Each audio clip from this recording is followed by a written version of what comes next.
Welcome to Get Connected with Nina Del Rio, a weekly conversation about fitness, health, and happenings in our community on 106.7 Lite FM. Welcome to Get Connected in the season of summer jobs, but there are a few like this. Kofago Dance Ensemble, a premier African diasporic dance ensemble based in New York, is training dancers to perform across the state as a means to build the next generation of dancers and cultural ambassadors. Our guest is Kevin McEwen, founder of Kofago Dance Ensemble. Thank you for being on the show. Thank you for having me. You can find out more about both at kofagodance.net. It's Kofago dance.net and kofagoschool.com. Let's start with Kofago Dance Ensemble, Kofago Dance Institute. What does the name mean? Where did it come from? So the word Kofago is an amalgamation of two different words. I spent the majority of my career immersed in African diaspora culture. So looking at two elements from different countries, we have the country of Nigeria and Ghana. In Nigeria, they have the deity known as Shango, who is kind of the lord of the dance and the drum. And in Ghana, you have Sankofa, which is the concept of always remembering where you come from. And so what I did is I took Shango, G-O, and then I took Sankofa, K-O-F-A, and came together with Kofago, bringing two of those elements together to kind of represent our passion for the drum and dance, but also remembering where we come from. So you started this company in 2015. What was your impetus to start, and what was your original conception? Well, I tend to think of it as Kofago 1.0 versus 2.0. Kofago 1.0, I started when I was still living in the DC metropolitan area, and it was an all-male dance troupe. And it was just trying to highlight the need to support young Black men. But then I ended up relocating up to New York City for grad school in 2015. And so what ended up happening is in 2018, I graduated from grad school, but then my father passed as well, too.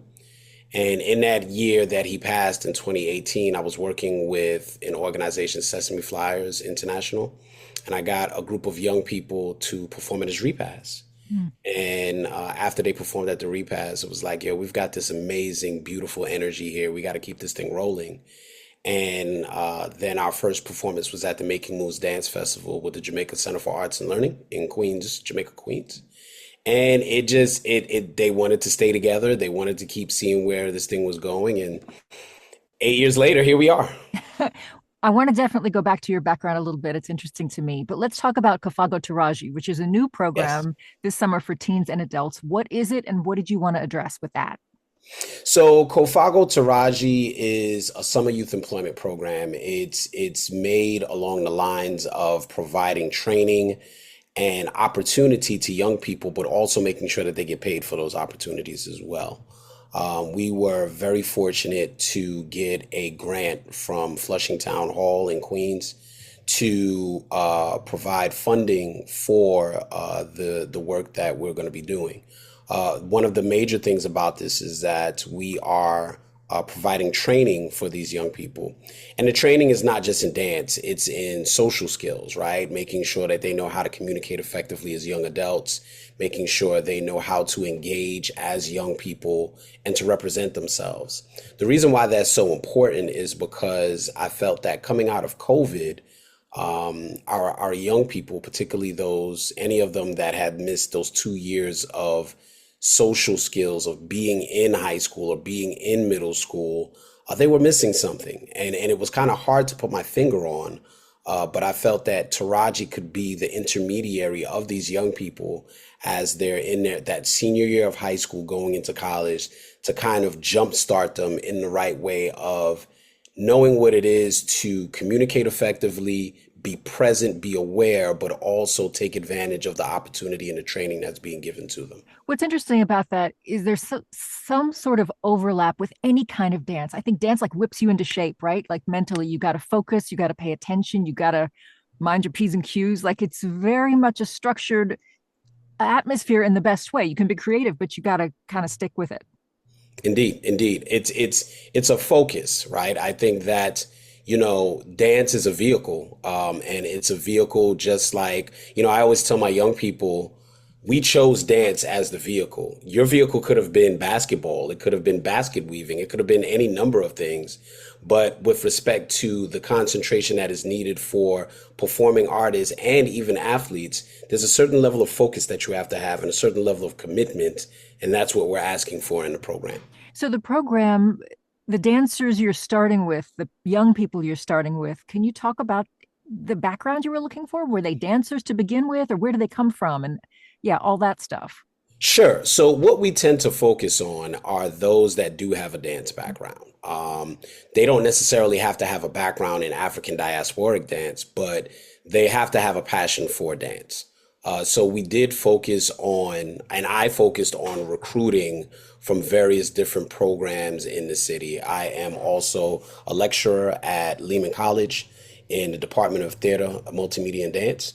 And so I saw a need, even with the students that I have in my program, that, okay, once school is over, they're going to need an extra push. And I would love to be able to guide them through what that extra push would look like. So we focused on the specific age range of 18 to 22. And we ended up, funny enough, all of the students that we got are from the City University of New York, CUNY, right? So they're all coming from various different CUNY facilities throughout New York City. And it's been a beautiful journey to see them grow, to see them make mistakes and learn from those mistakes, and to see them acknowledge that in Kofago, they have a safe space where they can learn and grow. So there's the training program, and then there's the portion where they go out and perform and they work. Tell us about that. Yes. So we have, this is a community thing. So we have partnered with the Queensboro Dance Festival. And so we're a part of the festival, Kofago is, and what Kofago Taraji is doing is that they're literally on tour throughout the borough of Queens in a number of different live installations that the Queensboro Dance Festival has set up. Their last performance was on July 5th, and it was at Far Rockaway. And it was such an amazing journey to see them do what they do. They performed, and then they also did what's called a dance back. So what they're actually doing is that they're actually getting out into the community and teaching what it is that they've learned to the people in the community. Our guest is Kevin McEwen. He's founder of Kofago Dance Ensemble. Kevin McEwen has over 20 years' experience as a performing artist and dance educator. His foundation in African diasporic art forms is grounded in dance techniques from Senegal, Mali, and Guinea. The Culture Rising Dance Conference we'll talk about in a moment is August 22nd to 23rd at Lehman College, offering free dance classes and workshops for the Bronx community, highlighting styles rooted in the African diaspora. Registration is free for the Culture Rising Dance Conference for all Bronx residents. You can find out more at kofagodance.net. You're listening to Get Connected on 106.7 Lite FM. I'm Nina Del Rio. Back to you for a minute, Kevin. Your roles, in addition to this company, are, as you mentioned, you're a lecturer at Lehman College's Department of Music, Multimedia, Theater, and Dance. You're also an adjunct lecturer at Queensboro Community College's Department of Health, Physical Education, and Dance. Did you grow up with dance in your orbit? Where did you start? Or African dance in your orbit? Like what was your entry point into this? It's so funny that you asked that. I think my route was not the normal route. I didn't start dancing at the age of 3, although my mother was a dancer before me. My mother she grew up in Astoria, Queens. And so she went to the High School of Art and Design. And so she was always, dance was always around me, but I didn't take it on until I was an adult. I lived in Washington, D.C. This was around the time of 9/11, and that's when I started dancing. I love to tell the story of this to my young folks. I was at the Smithsonian, actually, for a Black History Month event, and I saw this company, Conqueron West African Dance Company, and it was the most vain of things. I saw a young lady and I was attracted to her. I tried to get her number and it didn't work out. I was like, I'm going to go find her. And it led me to Conqueron's class. And when I saw the community that they had, this is on top of me moving to Washington, D.C. and not really knowing anyone. I was just drawn to it. And it was the dance, the drum, and the community all together that was like, yo, I need to be a part of that. So that's what kind of started me on the route to dance. After a while, and it's just known that, it's rare to see a young man at the age of 22, 23 want to be dedicated to this. So when I got to Conqueron, I was offered the opportunity to study as an apprentice with the senior company, and I was an apprentice for about 3 years, and that's what kind of took me off. And I stayed with Conqueron for about 10 years, and then after that, I was given the opportunity to. I had a passion for teaching, and I started teaching with the Dance Institute of Washington in Washington, D.C., and also the Princess Moon Dance Institute in Washington, D.C. And then I got to a point where it's like, I know I want to do more with this, but I know if I want to do more with this, I have to go back to school. And so that is where I was able to transition from Washington, D.C. to New York City, getting accepted into the Steinhardt School of Dance Education, going after my Master's of Art in Dance Education, which then led me to teach at Queensborough Community College and now Lehman College. As I mentioned before, your foundation or the things you've been working on as far as African technique are Senegal, Mali, and Guinea. We Yes. don't have cameras here. No one can see what we're talking about when we say African dance. So I wonder, could you talk about a little bit about those styles of dance and why those particular countries? I know it's probably a really long explanation, but what is it about the styles of those particular countries? There's a lot of places in East Africa. So we're talking about those countries. We're talking about access and independence, and this is where the historical and ethnographic information comes into play. When you're looking at West Africa in particular, any of the descendants of those West Africans that are here in the Americas come from that specific region of Mali, Guinea, Senegal, and I'll even throw Cote d'Ivoire, Ghana, that whole horn, if you will, of West Africa. So fast forward to when those countries gained their independence from their colonizers, what ended up happening is that a lot of the artists that were in those countries that might have been held back by their colonizers started to travel. And when they traveled, they came here to the United States around the 1980s era, right? My dance teacher, Asan Kante, was one of them who came from Senegal and went to the St. Louis area. And what St. Louis was a cultural hub within the performing arts, because that's also where Catherine Dunham was from, right? So when you're looking at these historical contexts, he came to St. Louis, then he migrated to Washington, D.C., starting his company, Conqueron West African Dance Company. So that is just one example of how that migration of culture and information came to the United States. But then in the United States, you had African Americans that wanted a deeper understanding of where they came from. Because of slavery, there was a disconnect. So there were also people like Nana Dinizulu that went back to West Africa himself, went to Ghana, found out about his history and culture, and then brought that culture back to the United States as well, too, to form the Dinizulu Dancers and Drummers, which is a historic dance company that's based in Queens, New York. So there's so many interminglings, if you will, of culture and a need to connect and a need to fill out what the African diaspora is to be now versus what it was back in the 80s. Since you mentioned people trying to tap into their culture, it's interesting to me when we look at culture or someone tries to discover their roots, people think the typical things first, food, language, clothing. Dance in this conversation, what does dance actually bring to that conversation, to our knowledge base and experience of a culture? Oh man, dance is culture, right? If you think about it, one of the things that has been so amazing to watch over the years is how hip hop was started in the Bronx, New York, and Queens, New York, and how it has become a global phenomenon. It became a competitive event in the Olympics, right? So there is something to be said about dance. There's something to be said about movement. There is a saying that dance is the ultimate manifestation of spirit. And when you look at it within that context, it is the ability for people to move what they feel internally and make it something that people can see externally. So when you're looking at dance and how it connects people and how movement connects, there's also the concept of a gene echo or a genetic echo, where how is it that someone that lives in Oakland, California can do a movement and a dance that's similar to what they find in Burkina Faso, right? And they've never been there and they've never been connected. There is a genetic lineage that connects people and they don't even realize it.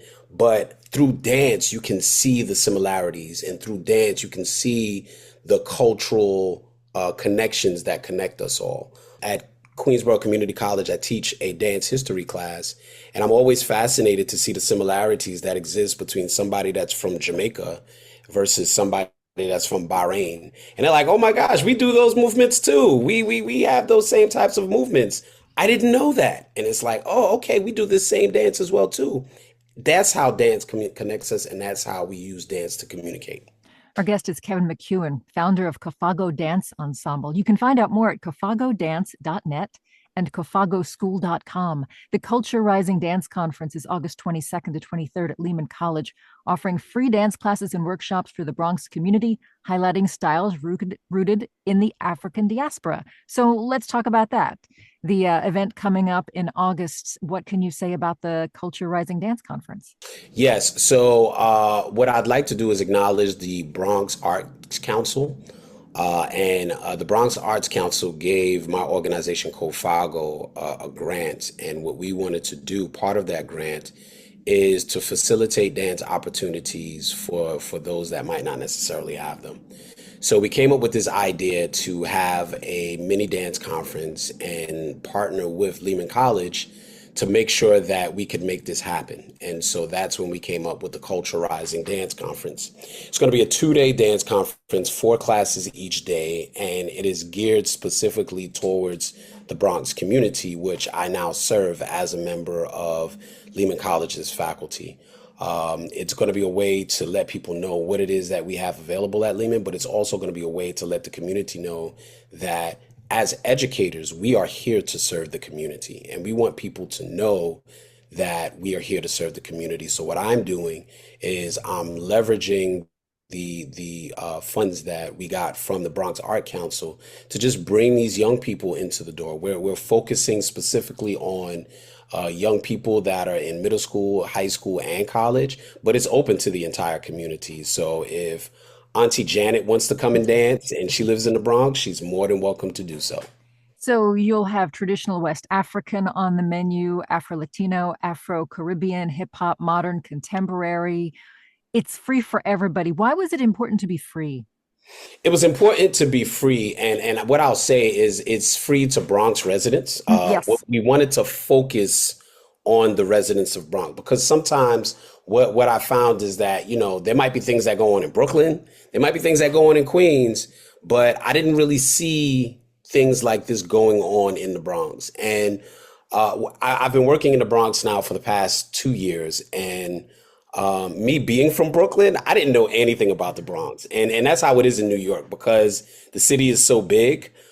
So me being in the Bronx and getting to know the people, getting to know the community, actually being able to be a part of the community, there's a lot of similarities that I see in people in Brooklyn. And so the beauty of it is like, we need to be able to serve this community in a way that is respectful of who they are, as well as supportive in trying to create streams of opportunity to figure out who they can be in the future. And so that's what this is all about. This is more so about bringing young people together and exposing them to the best that Lehman has and the best that Kofago has from a performing arts perspective. And then Kofago leaning into its dance community and its network to bring people to work with in this opportunity. So the event is August 22nd to 23rd. Can people still register? And how many people you're expecting or planning for? Yes, people will be able to register, I think next week. The registration is going up, and it'll definitely be available within a week's time. We can go to kofagodance.net/culture rising, and they can get the information there. We have a webpage set up and people can register. What we're looking for, if people are under the age of 18 and they would like to participate, you still need an advisor or a guardian to register for you. We're going to be reaching out to a number of the school programs and community-based programs to see if we can get like a faculty advisor or someone to kind of be a guardian for these young people when they come to, just for safety reasons, right? To make sure that they can come to it. Anybody 18 or older, they can register for themselves, but that's the focus. We're going to be focusing specifically on school programmings and even community-based schools where they have young people and they're willing to have them come through because it's free and we want to be able to take advantage of that opportunity. So back to the Kofago Taraji program. This is the mentorship to teach young dancers to perform in African styles and go out and become cultural ambassadors, this paid program. Do you anticipate continuing it next year? Oh, yes, definitely. I think so. Right now, we have 7 participants, and that's good because, this is our first time starting out. I think we're definitely going to double those numbers next year. The hope is, I've been out canvassing the community, getting in contact with city officials. Our hope is that, we will be able to get a budget, a discretionary funds budget from the city council, and that would really, really help us out to facilitate this because right now, the way that things are going, we have to actually turn down events because we've got so many. And so if we can double, in my mind, from a logistics perspective, if we can double the numbers and still provide payment for the director of the program, as well as the young people that are in the program, sky's the limit, and that's what we're looking forward to in 2026. What do you hope this cohort of participants takes away from the event this year, the program this year? I want them to take away that there is power in community. Right? Power in community in the sense that when you are collaborating and working together, there is more that you can do as a collective than you can do as an individual. I want them to also take in the fact that they can empower themselves, meaning that they are awesome and amazing in their own right, but they just need to see how awesome and amazing that they are. And lastly, I want them to be able to take away the cultural and performance information and really create beautiful work when they go back to school in the fall semester. What has been a response from their parents, by the way? It's been interesting. Some of the parents have been very, very supportive, but then some of the parents have been very, very, I guess, concerned, right? Wanting details. And it's not necessarily a bad thing. It's more so incumbent upon the participants to be able to communicate effectively what it is that they're doing while answering the needs of their parents. And sometimes that can be good. Sometimes it's not. But I always tell the students, I tell them, listen, if your parents have any questions, here's my email, here's my phone number. They can call me directly. I am more than ready and willing to set up a Zoom call with the program director. Shout out to Serena Maximilian. She's the Kofago Taraji program director. And what we'll do, we'll get on a Zoom. And if anybody has any questions, we can answer any questions. I got a presentation prepared for them. And we'll just go through any concerns that they have because we want these parents to know that we are welcoming their family into our Kofago community. And so we need them to know that their kids and their young people are going to be safe. Get some of that. That's probably a bit about what is my kid doing all this summer, hanging out all over Queens? Where are they? And it's a bit like what you said earlier. You learn how to communicate with this and talk to adults and present yourself. Yeah. And it's not even Queens because there's been situations for Juneteenth. We had a performance in Middletown, New York. That's probably about 2 hours out from New York City. And this coming weekend, we're going to Baltimore. Right. So the Baltimore trip is going to be an overnight trip. We leave 6 o'clock in the morning on Saturday, and then we're going down to a dance conference out there where they're actually performing with some of the members of the senior company, the main Kofago Dance Company. And that's going to be a totally transformational experience for them. But it has to be one, parents got to know where they're at, what they're doing, who they're going to be with, how's it going to go down, are they being compensated? We all of that stuff, and we have answers for all of it, and we're just excited that we have a committed group of young folk that are ready to have this experience. This goes back to the introduction, right? It's a summer job, but it's not the normal summer job, so it's hard sometimes maybe for parents, or in this case, they need a little bit more detail.